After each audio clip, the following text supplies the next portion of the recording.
I'm going to show you everything you need to know to play an Arcane Mage in Mists of Pandaria Classic.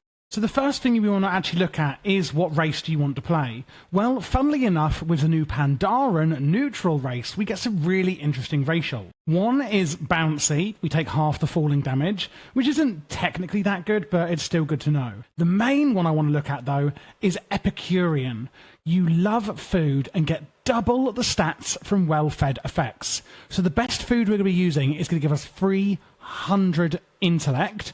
This means we get an extra 300 intellect if we are Pandaran.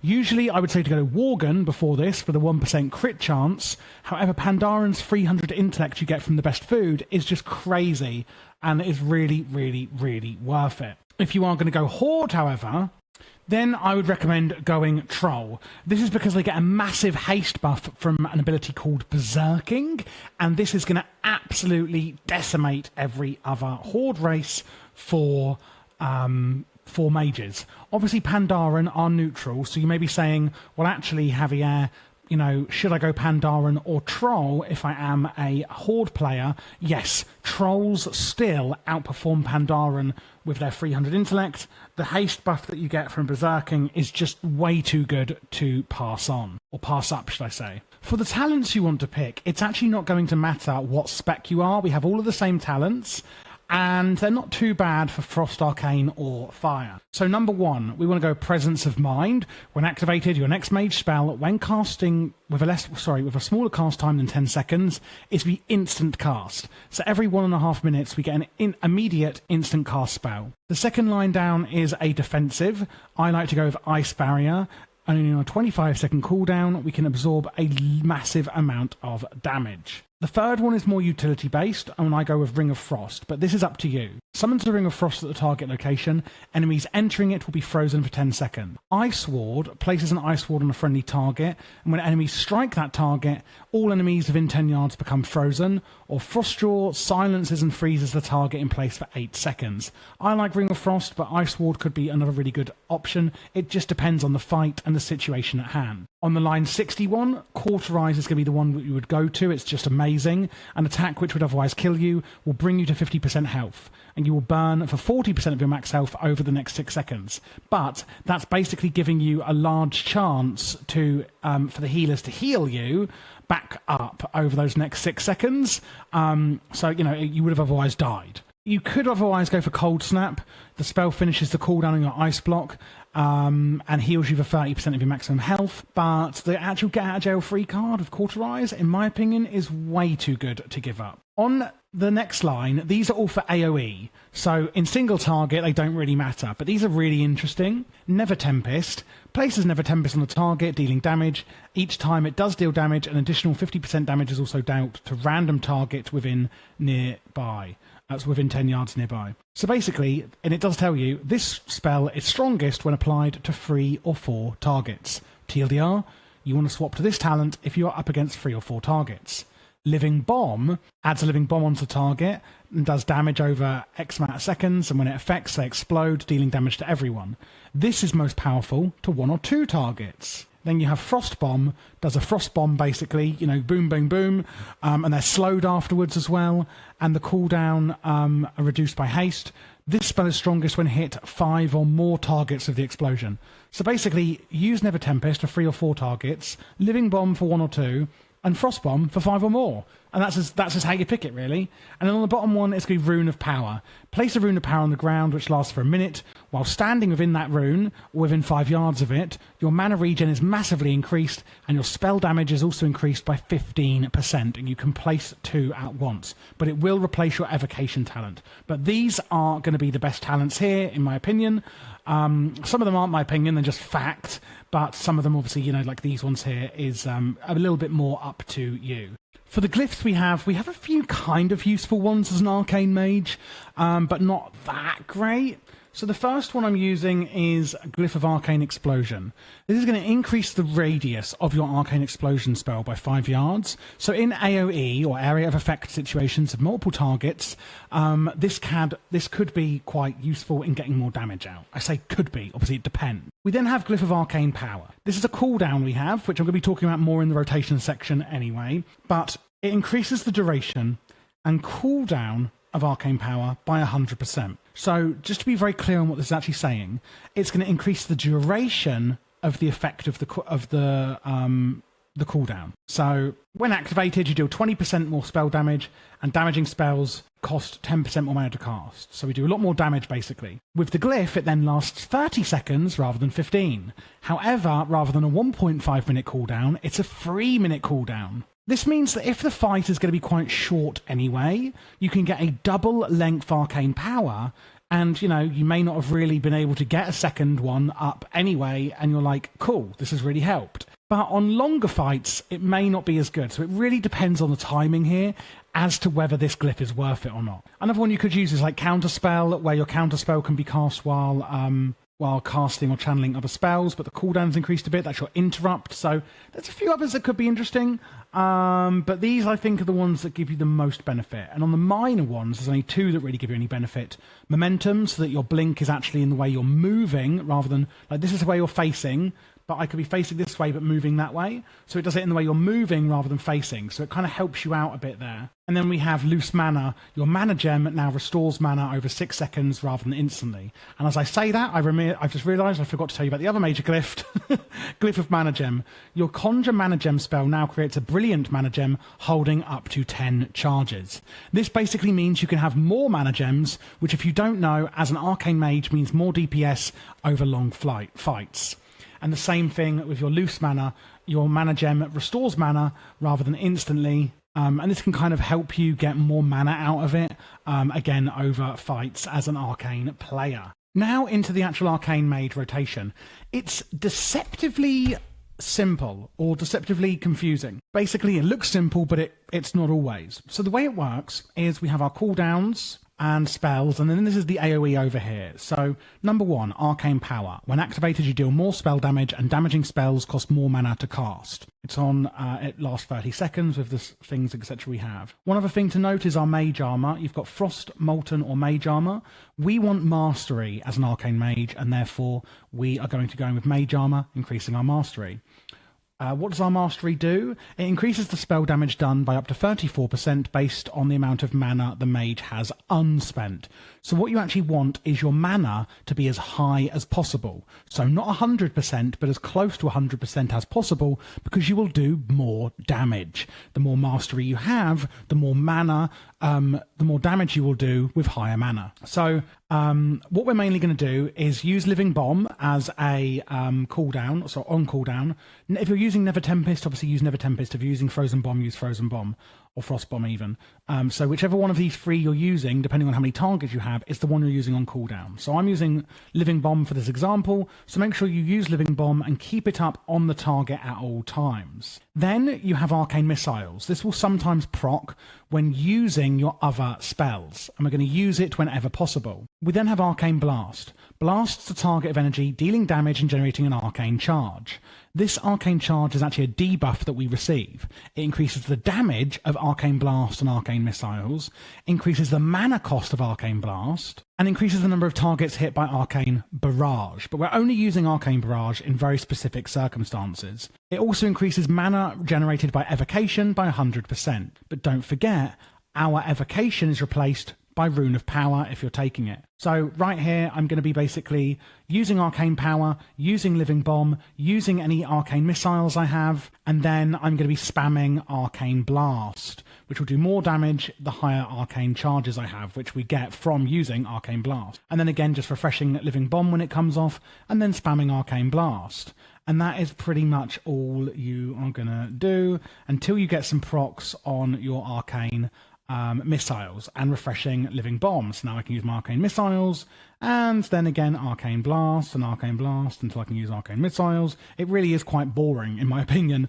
However, you'll notice your mana is going down, down, down. Make sure when you go into into combat, you put down your runes of power. You can have up to 2 of them, so place them near where you're going to be, because remember, you're going to have mana gain when standing near them for an entire minute, which will really help keep your mana very, very high, which is obviously what you want in this circumstance. If your mana gets down to about 80%, feel free to use one of your brilliant mana gems to replenish your mana. So, yep, use Arcane Power on cooldown, use Living Bomb and keep it up on the target, spam Arcane Blast, and then use Arcane Missiles whenever you can. Where it gets really interesting is the Alter Time cooldown. It will actually, you use it once, and it will basically record your health, mana, buffs, and debuffs for 6 seconds. When you use it again, within 6 seconds, it will return you to that time, place, health, etc. So, basically, if I go back here and I've got 100% health and the boss is about to do massive damage and it takes me down to 10% health, so let's get my arcane charges up. I want to have 4 of them. Make sure you have 4 arcane charges before you use Alter Time, and ideally a 3 arcane missiles too.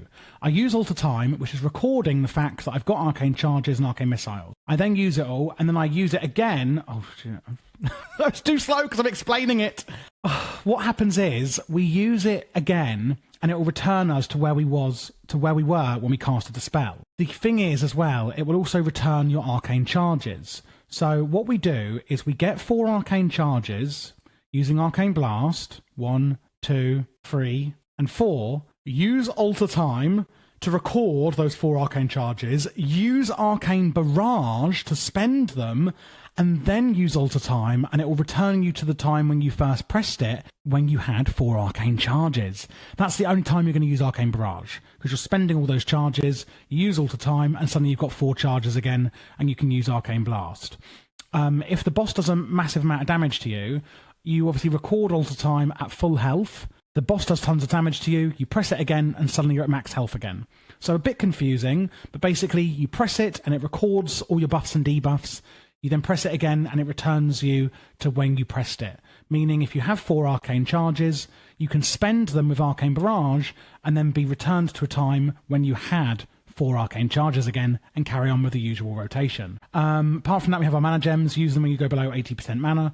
Time Warp is obviously a heroism and bloodlust that we have, and you're going to use this whenever your raid leader tells you to, increasing haste by 30% for everybody in the raid. Mirror Image creates 3 copies of you, which will copy your attacks. It's a tiny DPS increase, so it's not really a big deal that it looks like it is, but just use it pretty much on cooldown. So the simple rotation is keep up your Living Bomb or whatever you're using on your target, spam Arcane Blast to keep the arcane charges high, and use your Rune of Power on the floor at all times and stay in it, and then spam Arcane Blast. And that is really all there is to it.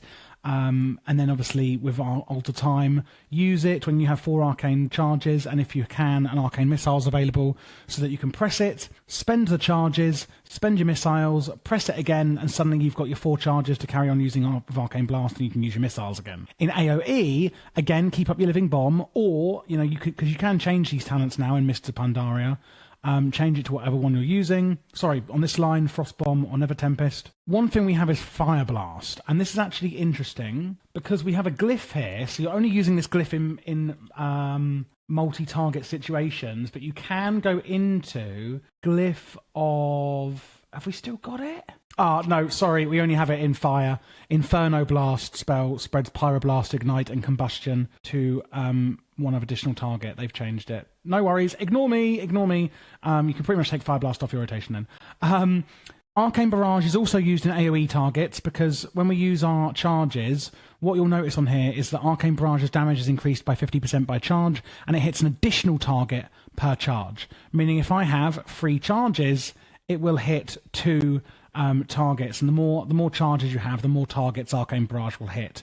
And you can also use Flame Strike on cooldown as well to hit multiple targets. So very simple when using AoE. You keep up your Living Bomb on all the targets, Arcane Barrage and Flame Strike. And that is pretty much it for the rotation in Arcane Mage. So you can see what I say. It's deceptively simple but also complex. You know, use your cooldowns, keep up Living Bomb or whichever one you're using. Use your missiles whenever you can. Keep up your blasts and your charges. And then we're only using Arcane Barrage to basically in alter time to get a bit of extra damage out, and keep your Rune of Power down to keep your mana up. Regarding utilities, etc. that we do obviously have some. Oh, and Presence of Mind, obviously you'd be using with Arcane Blast. Forgot to mention that. Pretty simple. We've got Ice Barrier, instantly shielding you, absorbing loads of damage. Obviously, we took that in our talents. Ring of Frost, I mentioned earlier, which we're taking in our talents, which you may be taking a different one. We also have a Slow, which slows your enemy. If you want to read more about Arcane Charges, it is in here in the passives in your spellbook. So if you are getting confused by it, just read it up in here. Arcane Brilliance, of course, increasing spell power and critical strike chance for everyone for an hour. Blink, where you can blink forward. Cone of Cold, slowing everyone in a cone in front of you. You can conjure refreshments, of course. Counterspell is your interrupt and is really important at interrupting your enemy's spellcasting. Deep Freeze can stun your target. We've got our armors that obviously is arcane. We're using mage armor. Ice block to defend ourselves as well. Invisibility. We can also polymorph our enemies too. There's a ton actually of utilities we have as a mage. We also have remove curses from friendly targets as well, and we can give people slow fall. Now looking at the stat priorities, you are going to want intellect as your first and foremost, your highest one, of course. Then after that, it's going to be hit rating. 7.5% is the cap for hit rating in order to be able to hit bosses without missing. If you're a Draenei, then you have heroic presence, meaning that you need less hit. You still need 7.5%, it's just easier to get there. Gnomes, when using a dagger or a sword, because of their short blade specializations, and humans when using a sword as well. Regarding expertise, if you were aware of it, this is the chance for the boss to dodge or parry your attacks, but as a caster using spells, 1% expertise will count as 1% hit towards the spell hit cap. So you can use either in MoP. After that, we want to go for Mastery. That's our best stat as an Arcane Mage, increasing the spell damage done, I guess, with our mana. And then after that, you can just go for Haste and then Critical Strike rating. Finally, looking at your gems and enchants, for your meta, it's Burning Primal Diamond. If you are still struggling to reach the heat cap, then it's a Keen Vermilion Onyx, etc. If you're not struggling with that, though, then go for the Artful. In your yellow slot, you can again go for Artful. And again, if you're having issues with the hit cap, there are blue versions available too. Otherwise, it is the Sensei's Wild Jade or Perfect Sensei's Alexandrite. For the enchants we've got a few on the shoulders here from Inscription, but if you are an inscriber yourself, you can get this super duper whooper one as seen here. Superior intellect on your cloak and lightweave embroidery if you're a tailor. Glorious stats on your chest. Intellect again on the wrists. You can actually get fur lining with intellect if you're a leather worker, and you can also add an extra socket if you are a blacksmith, and that goes for the hands as well. On the hands, you can get Mastery, Haste, Expertise, which will of course help with the spell hit cap should you need it. Living Steel Belt Buckle, everyone can add, no matter your profession. Cerulean Spell Thread, etc. on here, and there's Master Spell Thread if you are a tailor. Pandaren Step on your feet. If you're an enchanter, you can get greater intellect on both your rings, and then you've got Jade Spirit, Elemental Force, or Windsong on your weapons. And you can also put major intellect if you are using an offhand or can use an offhand as a caster as well. Regarding the professions that you may want to take, tailoring gives you about 320 intellect. Blacksmithing does, jewel crafting does, alchemy, enchanting does. They all pretty much give the same amount, but leatherworking always comes through with an extra 10 intellect. Herbalism gives 480 haste as well, so not bad. But generally, it doesn't matter which profession you take in Mists of Pandaria. For consumables, as a caster, I'm filming this on my mage, but it's the same for all casters. You want Potion of the Jade Serpent, increasing intellect by 4,000 for 25 seconds. You've got Flask of the Warm Sun, increasing intellect by 1,000 for an hour. And then you've also got a mana potion if you need it, called a Master Mana Potion. There's a Potion of Focus as well for casters, should they need it for their mana as well. Master Healing Potions are the healing potions, and generally you're going to be using a Great Pandaren Banquet to get 275 in intellect. If you're using food on your own, however, it's going to be a Mogu Fish Stew, which gives 300 intellect. There is a Braised Turtle, which is 275 as well, and Swirling Mist Soup, which gives 250 intellect. But generally, the Mogu Fish Stew is the absolute best, with 300 intellect for all casters. And there we go, guys. That's everything you need to know about playing Arcane Mage in Mists of Pandaria. I hope it was helpful for you. Do click subscribe and leave a like if it was. You can also join my Patreon in the link description if you want to support the channel. I have LVUI profiles in there and things like that as well for you, and some spreadsheets. And I can give you support in the VIP Discord channel there as well if you are a Patreon. And if you did want to get Zygor, which is, honestly, I do massively recommend it. It's well worth the money. You can again get 20% off using code Javier, and there's a link in the description for you. Do check out the playlist on screen, as well as I have done all specs and a ton of guides for different things in Mists of Pandaria Classic.